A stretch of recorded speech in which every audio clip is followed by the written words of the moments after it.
Okay, class. So in English grammar, we are starting the last tense of English language, that is future perfect continuous tense. Before that, we have discussed all the 11 tenses, and this will be the very last tense we are going to study today, that is future perfect continuous tense. So as all the perfect continuous tenses, तमाम perfect continuous tenses बताते हैं कैसे काम के बारे में जो किसी खास वक्त से शुरू होकर कंटिन्यू हो जारी हो। तो इससे पहले हमने दो परफेक्ट कंटिन्यूस टेंसेस पढ़े हैं, प्रेजेंट परफेक्ट कंटिन्यूस और past perfect continuous tense. Present perfect continuous tense show करता है कि ऐसा एक्शन को जो माजी में किसी खास वक्त से शुरू हुआ था और प्रेजेंट में अब तक जारी हो रहा है।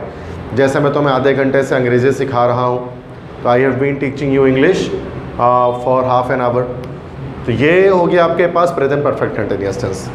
अच्छा, पास्ट परफेक्ट कंटिन्यूस टेंस क्या होता है? माजी में कोई काम किसी ख़ास वक्त से शुरू हुआ था और माजी में ही जारी था, माजी में ही हो रहा था, गुज़रे हुए वक्त में ही हो रहा था। जैसे वो तुम आधे घंटे से कोचिंग सेंटर आ रहे थे, तो है ना, तो you had been coming to coaching centre for half an our.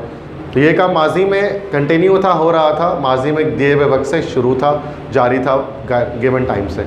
Future perfect continuous क्या शो करेगा कि एक ऐसा काम जो मुस्तकबिल में किसी मखसूस वक्त से शुरू हुआ होगा और मुस्तकबिल में ही हो रहा होगा किसी ख़ास वक्त से, फ्यूचर में कोई काम हो रहा होगा और कोई टाइम गिवन होगा। इस तरह के जुमलों के आखिर में किसी वक्त के साथ रहा होगा, रही होगी, रहे होंगे, इस तरह के वर्ड्स आते हैं। जैसे तुम 6 बजे से क्रिकेट खेल रहे होगे, तो मुस्तकबिल में ये काम 6 बजे से कंटिन्यू होगा, जारी होगा, हो रहा होगा।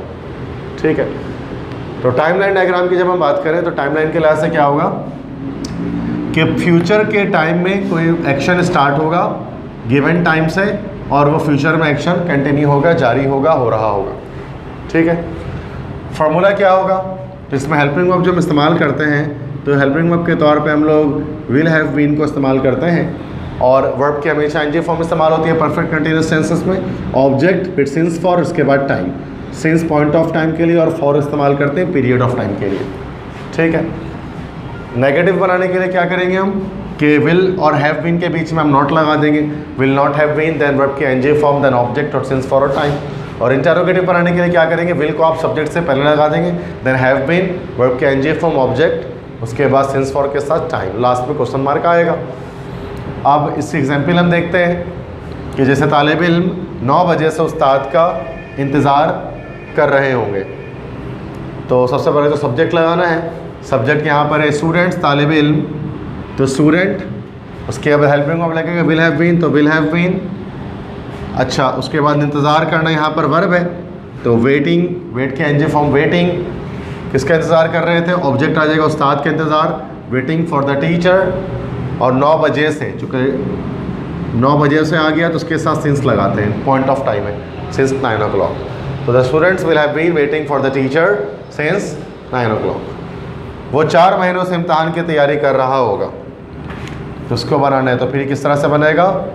तो सबसे पहले तो सब्जेक्ट आ जाएगा ही, उसके बाद हेल्पिंग वर्ब आ जाएगा विल हैव बीन, उसके बाद तैयारी करने को हम क्या कहते हैं? प्रिपेयरिंग। और किसकी तैयारी करोगे? एग्ज़ाम की, प्रिपेयरिंग फॉर द एग्ज़ाम्स। 4 महीनों से, चूँकि मंथ्स आ गए, पीरियड ऑफ टाइम आ गया, तो फॉर 4 months। इस तरह से हम यहाँ पर मैंने डिफरेंट आपको एग्जांपल्स दिए जिसको आपको ट्रांसलेट करना है from Urdu language into English language. Ali 2 घंटों से मुझे धमकी दे रहा होगा, पुलिस 4 बजे से चोर का पीछा कर रही होगी, मेरे दोस्त शाम से क्रिकेट खेल रहे होंगे, किसान मंगल से अपने खेतों पर हल चला रहा होगा, मेरे वालिद 20 मिनट से मुझे डांट रहे होंगे। ठीक है, so this is all about the topic of tenses. हमने प्रेजेंट सिंपल से लेकर जो है वो फ्यूचर परफेक्ट कंटिन्यूस तक तमाम के तमाम 12 टेंसेस को जो है वो कंप्लीट कर लिया है। ठीक है, और उसके बाद नेक्स्ट क्लासेस से फिर हम वॉइस का टॉपिक स्टार्ट करेंगे जिसमें हम एक्टिव और पैसिव वॉइस से कन्वर्जन को सीखेंगे। बात समझ में आ गई सारी कंप्लीटली? ठीक है, so that's it for today's class.